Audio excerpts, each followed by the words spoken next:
A little bit of morning walk. Oh, I just finished. I just did kind of a brisk 1.5 miles after my strength training.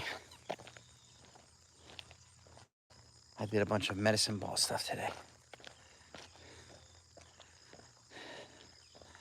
Forward and back lunges with twists, overhead throws, underhand tosses with a 25-pound medicine ball. I triggered a lot of the muscles today. Got the body working together. Franchise, what's good, man? Good morning. So, just finished my brisk walk portion. What's up, man? Yeah, Yankees with another win. And again, they should be winning these games, right? So that's good. Put up 9 runs. Sean, what's happening, man? Good morning. Stanton went deep. Judge went deep. Volpe went deep. They got 11 hits, but they left 10 guys on base. So there's that. So, but if there's more hits than men left on base, I'll take that, right? But that's something they can always improve upon. Carlos Rodon gave them length, gave him 7 innings. Then they brought in Tim Hill for a clean inning, and Yariel Santos for a clean inning. So again, preserving a lot of the bigger arms in the bullpen, and which is good. Beagle, good morning. Happy birthday to the Beagle, man. All right, happy birthday, brother. Just kind of cooling down from my morning workout. It's a good way to start the day, man. Get the training done. It's a really good way to start the day. Keeps the blood pressure lower, right? Just keeps the body more zen. And to me, allows me to come out here and just reflect on stuff, and gives me a different perspective on life and everything else. So, what's up, everybody? Good morning, good morning, good morning. So again, 3 homers. Generally when Stanton and Judge homer in the same game, the Yankees tend to win. So that's a good thing. So I hope they do it a couple more times. But against the bigger teams like the Astros and the Tigers and the Red Sox, right? So, yeah, man. I'm finishing up. I did about a half an hour for medicine ball training. And I just did my brisk cardio walk. Oh, got this heavy 25-pound medicine ball here with me. I'm doing a bunch of stuff with, and kind of waking the body up, giving the kettlebells and the other stuff a break today. Doing some different things, some more mobile stuff. They got, yeah, well, Joe, so we got Joe Ryan tonight. You know what's interesting too? Cam Schlittler is pitching against Joe Ryan tonight. He keeps drawing these frontline guys. Last time he had Hunter Brown from the Astros. He's had some other guys in the last couple of weeks that he's gone up against as a pitcher, pitcher head-to-head matchup that have been frontline guys. So, but yeah, we need to beat Joe Ryan. If we can beat Joe Ryan, if we can continue to score, even if we score 5 runs or something like that, and only give up 1 or 2, I'll take it. A sweep would be really nice. Now, the Blue Jays won last night, so the Yankees did not gain any ground in the division. But I think the Orioles lost. I'm not sure if the Red Sox lost. I'm not sure if the Red Sox... That I don't know. If the Red Sox lost, then the Yankees pick up a game on the Red Sox. Oh. Yeah, Brandon. Giancarlo Stanton, can't underestimate the difference he can make. And, his post-game interview with Merrick Marakovitz, it's just, he's very level-headed, very calculated right now. That's exactly how I hope that he stays. Right? Level-headed, calculated, locked in, focused. He's talking about spraying the ball all over the field. Stay in the zone. Don't let the pitcher dictate the bat more than the hitter. So, and he gets 1 home run closer to 500 too. I like to see him putting up these numbers. I hope he puts up a bunch more home runs. Then he'll have 2 years after this year to get to 500, and I hope he gets to 500 with the Yankees. And at that point, if he does, Judge is going to be right around the corner. So we might have 2 guys in consecutive years or close to it hitting 500 home runs for the same team. When's the last time something like that happened?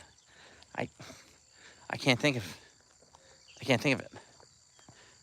Red Sox won. Okay. All right. And I wouldn't hesitate to sit Austin Wells more, to give Rice more time at the catcher. And even if he rotates maybe a day a week at first base, to give Paul Goldschmidt, or even 2 days a week at first base, and then have him catch a couple days.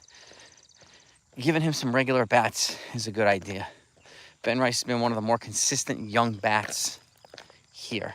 And even though Anthony Volpe has given the front office exactly what I think they want, which is by 18 to 20 home runs, 70 to 80 ribbies, 700 plus OPS, he's got more home runs than a lot of other folks, like Bryce Harper, Trey Turner, like a bunch of these other guys. So, his defense kind of spoils some of his offensive production, sure. And striking out in key situations with men on base, yeah. But he's quietly accumulating, at the very least, league average stats for a shortstop. So, and if he continues to do that, I think the front office is probably going to be happy. But that's the front office. I know most of the fan base won't be happy. But, what's going to make a lot of the fan base happy? I know the one thing is fire Aaron Boone, because that's been the narrative been pushed for years by content creators and, just content creators and fans who peddle content creators' talking points. I haven't heard beat writers call for his firing, right? And beat writers also push a certain narrative to try to get attention, try to get clicks, try to get views, right? Like Mike Mad Dog, what his name is? He put out I know 8 managers are better than Aaron Boone. Right? Okay. Again, trying to elicit a reaction by certain people. Right? That's what he does. People like it. Stanton's got 2 more guaranteed years and then an option. The 3rd year is an option, which I think it might be a mutual option. And if he's close to 500, I could see the team exercising it. If it's on their end, at least. To give him a chance to get 500 here. Unless he gets it before that. If he gets it before that, maybe they won't exercise it. I don't know. But I think if he's close to that milestone, they're going to want him to do it as a Yankee. Jonathan, what's happening, man?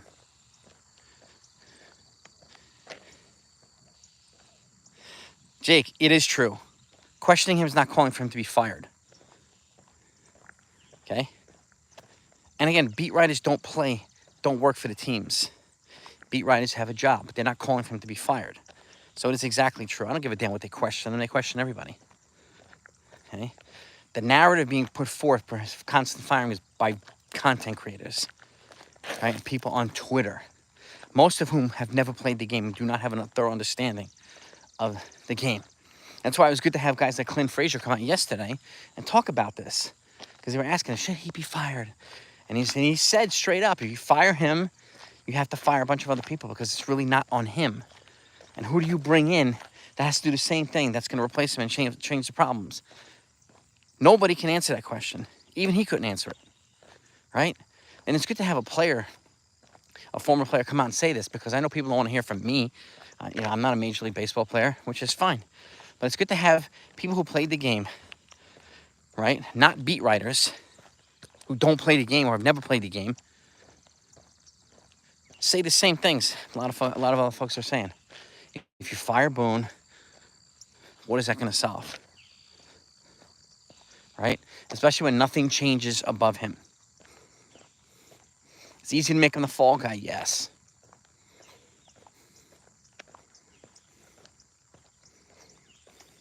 Yeah, exactly, John. The Marlins do start to pay $10 million a year of Stanton's money starting next year in 2026. So the Yankees will get him they'll pay, you know, $10 million less for him, which is kind of nice for the Yankees. They could reroute that money somewhere else, right? They could use that $10 million to re-sign Luke Weaver if they want.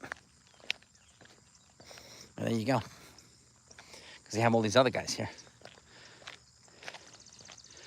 And then you'd be getting 2 for the price of 1. Weaver and Stanton for the price of Stanton by himself. So to me, and the Yankees have a lot of money coming off the books in the next 2 years. Upwards of 80 to 90 million bucks coming off the books, right?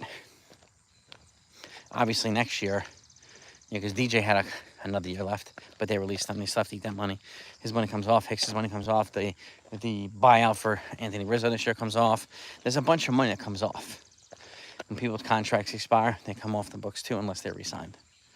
So they have a bunch of money coming off, which is good. They've said he's too soft with the players. They're not speaking from experience. They're not in the dugout. The players aren't saying he's too soft. Why are you listening to beat writers and not the players? Is my question. Basically means, again, you're listening to people who aren't in there and not listening to people who are. Why is that?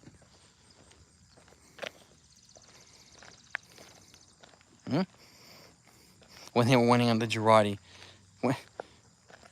Girardi, they won the World Series once, right? And Girardi also inherited the core 4 and the biggest free agent class ever. Aaron Boone hasn't inherited either one of those. And yet he had a championship-type roster last year for the first time they went to the World Series. See, this is the narrative when they were winning under Girardi. Girardi, again, they won the World Series, good for him. But after that, they didn't win anything. Nothing, right? Why were they winning under Girardi? They had Jeter. They had Rivera. They had Pettit. They had all these guys. That's why they were winning under Girardi. Just like they won under Torre. Because they had Hall of Famers on their team. Multiple Hall of Famers on their team. See, nobody seems to point that out. Because it's easy to just blame Boone for everything, right? Nobody seems to point out the fact that Cole, the Yankees have lost 3 of their 5 starters for almost the whole entire year. Cole the whole year. Schmidt, probably 2/3 of it. Hill, 2/3 of it, right? Jay Cousins out for the year. And we have lost other 2 key relievers, Fernando Cruz and Ryan Yarbrough. When they come back, hopefully they'll be good. We don't know. That's an if right now. Nobody talks about this. The beat writers aren't talking about this. They just talk about how Boone is soft. And yet they can't corroborate. They cannot confirm it. They can't get players to back them up. Why is that? And I asked the people in here too. Why is that? Nobody can seem to come up with an answer.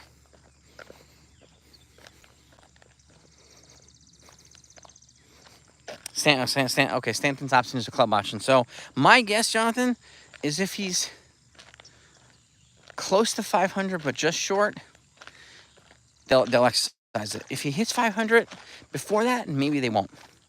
And they'll just let Judge transition to DH. I'm guessing. But I could be wrong. We'll see. Again, I don't work for the Yankees. They don't pay me. So, just speaking from my own perspective, fans' perspective. And someone who also likes to live in reality, likes to use logic and facts instead of only emotions as an argument. Right? Because so many people are using emotions with bad information as their argument. That's fine. That's fine. But when the facts come out, and they're usually not on that side, why do they get quiet? Why can't they continue the argument? Are they hoping that the facts don't come out? Right? Yeah, Rodon was money last night. Look, he had the bases loaded in the first inning. They scored a run. He got out of the jam, and then he pitched six shutout innings. Gave up one hit after that? He was fantastic last night, Rodon. 7 innings, then Hill came in through a clean inning, then Del Santos came in clean inning. And the night before that, Will Warren gave us 6 2/3. Then Weaver came in, gave us an inning and a third. And then Bednar came in and shut him down. 2 good outings. Now, again, we have a tougher pitcher today, Joe Ryan face. And he's the guy that a lot of teams tried to trade for at the deadline and were unable to trade for him because of the asking price of the Twins. Not surprised, right? The guy's a legitimate frontline guy. The Twins wanted the world for him, right? Who wouldn't? Can't blame the Twins. So, but they kept him here. Maybe he gets dealt this offseason if the Twins continue to go down that path of just gutting the team even further. We'll see. We will see.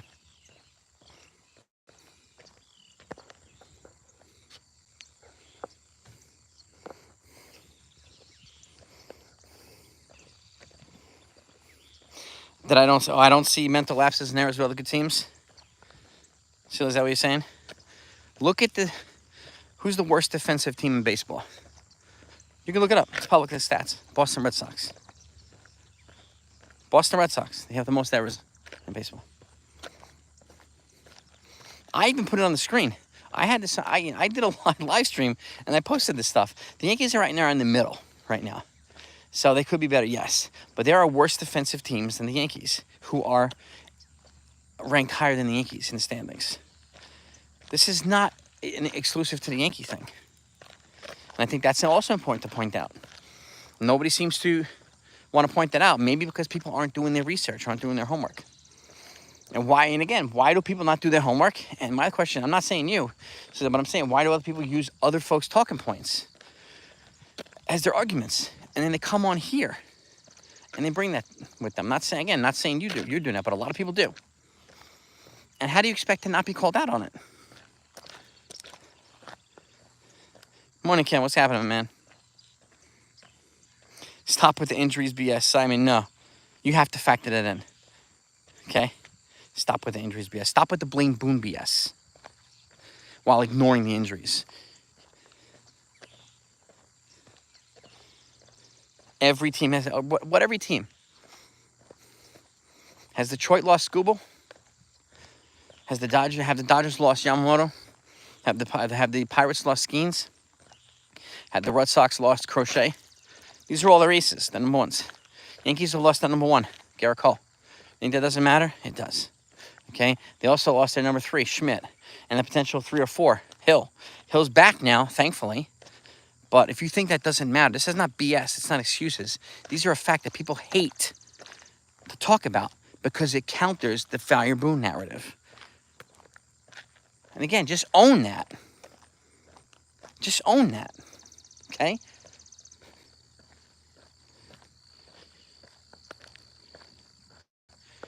People that have played the game, again, know how significant and debilitating injuries can be. I've been there, been hurt. Okay, and if the team cannot always pick up for the guys that are hurt, especially when you have like 10 guys that are hurt at the same time, that's crippling to a team. That's not an excuse. That's a fact that counters the narratives, mostly peddled by people who don't understand the game. And if you think about that, that's my question to you. Why do folks listen to these narratives from people who don't play the game and ignore the ones from the players that do? Why do they do that? I think it's too early. If Judge goes on a run, then I think he'll be, in the running for MVP. I think he needs to go on a run. So maybe he will now. He hit that home run last night. Big home run to right center. So that was a good one. That's good to see. It looks like his bat's coming around, which we need, which we really do. Look, and again, I choose to be positive too, but I'm not denying reality. And the reality is what? Yankees have been bludgeoned by injuries, right? And again, doesn't excuse poor play by some players. I never said it did. Okay? Even though people like to try to put words in my mouth and fail miserably doing it. Right? Doesn't excuse poor play by some people. But the fact of the matter is, you lose your ace, so you lose 3 starters in your rotation, that's going to put stress on who? The bullpen. And when the bullpen gets tired and fatigued or injured, what do you have to do? You have to trade for players. Right? These are just logical steps to the puzzle. Okay? These aren't excuses. When you're entitled to your opinion, Bob Dylan.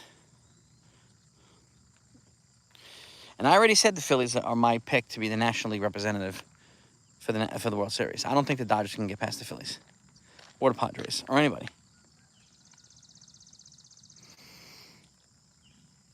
When's the last time they had the major mental errors? A mental lapses, Celia. Jazz a week ago, which you owned up to. Aside from that, are we going to talk about Volpe's error 2 weeks ago, 3 weeks ago? Are we going to just recycle the same talking points? That's my question, Celia. And again, look at some other teams, worse defensive teams who are in first place or in second place. It happens. This is part of the game. Yeah, good for Soto. He left for the bag. He left for the money. That's not a flex for Soto. It's not a flex for people who hate the Yankees. It's not a flex at all. He took the bag. Good for him. It's his right to do. Let him hit 250 on a trash team. Go right ahead. Go right ahead, man. Enjoy your money.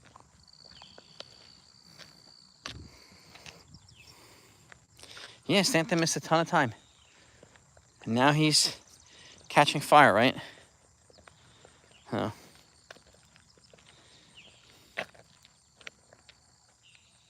Yes, the Dodgers lost a bunch of pitchers too.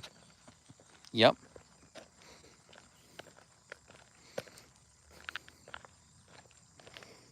And relievers. Lasno, Roki. I think Tanner Scott's still like Kirby Yates is out.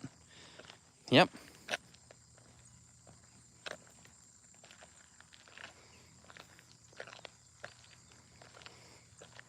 Well, he gave his logic. As an aggressive play, he would have done it again, assuming that the player would not have gotten the ball. Which, again, to me, I would not have done, but, again, came out and he opened up to it. You know, he owned what he did.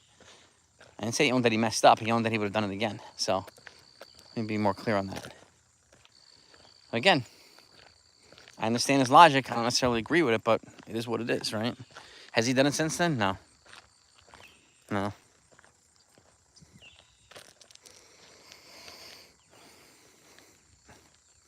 Yeah, I saw that Peralta did outpitch Skeens. The Brewers, they went 14-0.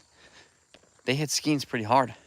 And the Brewers are just nuclear red hot right now. They're dominating the Brewers. Okay, shout out to the Brewers, man.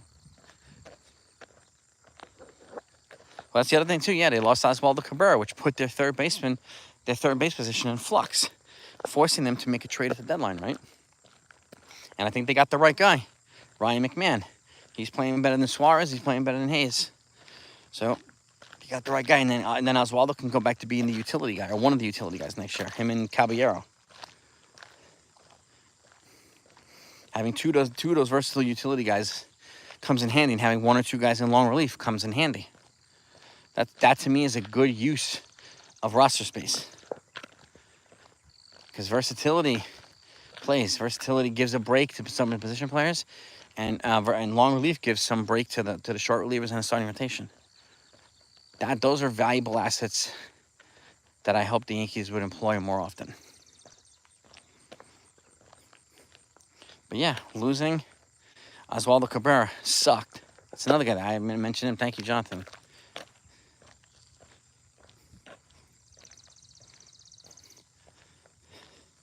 Who's Chester?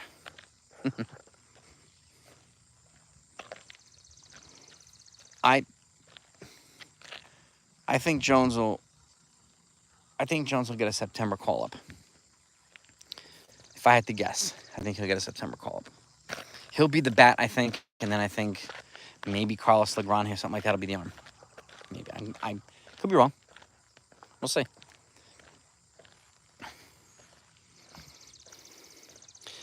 Well, yeah, exactly. Volpe, Jazz just got 20. And Rice has, I think Volpe and Rice both have, 17 or 18? Something like that. This is Rice's first opportunity to get a decent amount of playing time. So, and I do think next year he'll probably get, if Goldschmidt doesn't come back, he'll get most of the reps at first base. And he'll get some reps in catcher too. And then when he's not at first base, when he's catching, I'm thinking maybe Cody Bellinger gets some reps at first base. That'd be my guess, which would give Spencer Jones reps in the outfield, right? That's the way I envision it happening. But again, I don't work for them. No. But yeah, we might have, I don't know, 7, 8 guys with 20+ home runs. Yeah. Grisham's he's over 20 already. Jazz over 20. So I don't know where Stanton's at. With all the time in these minutes, I have no idea. But I don't think he's at close to 20. I think maybe he's at 10. No. Yeah, Schmidt was lost for like 2/3 of the year. And the back part of the year. The back 2/3. Not the front 2/3. We lost Hill for the front 2/3. We lost Schmidt for the back 2/3.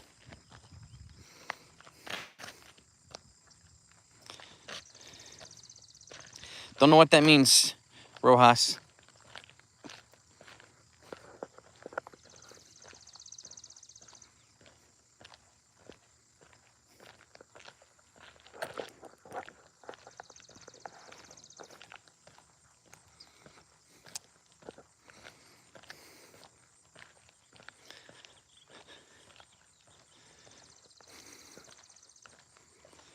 Second thing, yeah, the Brewers are on fire, man. The Brewers are on fire. That's what it's exciting. I mean, I could see the Brewers and the Phillies being in NLCS. That'd be one hell of an NLCS. It really would. You know, that would be an exciting NLCS. And whoever wins that and goes to the World Series, that's going to be a tough team to beat in the National League.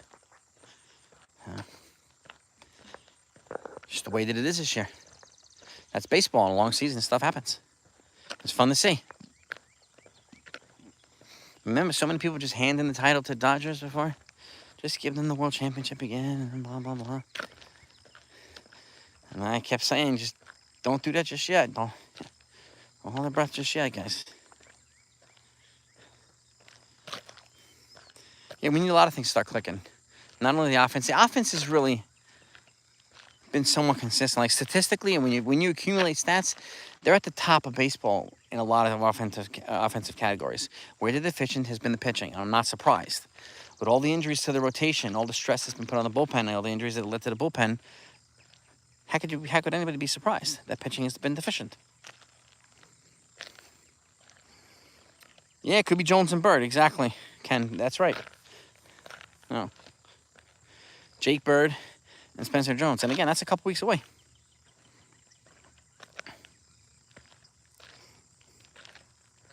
No, Stanton hasn't been bad in right field either. Yeah, remember, this guy's he's an athlete. I mean, he's older, but he's an athlete still. No. Yep. Yes, indeed. But this is where we're at, gang. Thank you for joining me this morning. I appreciate this. I'll walk back now. I'll be out here where the reception's good. Make sure we don't. But yeah, let's see if we get this win. If we win against, if we sweep the Twins today, if the Yankees keep in their game and try to drive Joe Ryan's pitch count up, and they'll be in a better position to go after the bullpen. But that's easier said than done. We'll see if they actually do that, right? And with that, go have a great day, everybody. And if any news comes out, obviously you'll get it here. And I'll be back to doing regular stuff starting tonight. So I'll be live after the game tonight. So,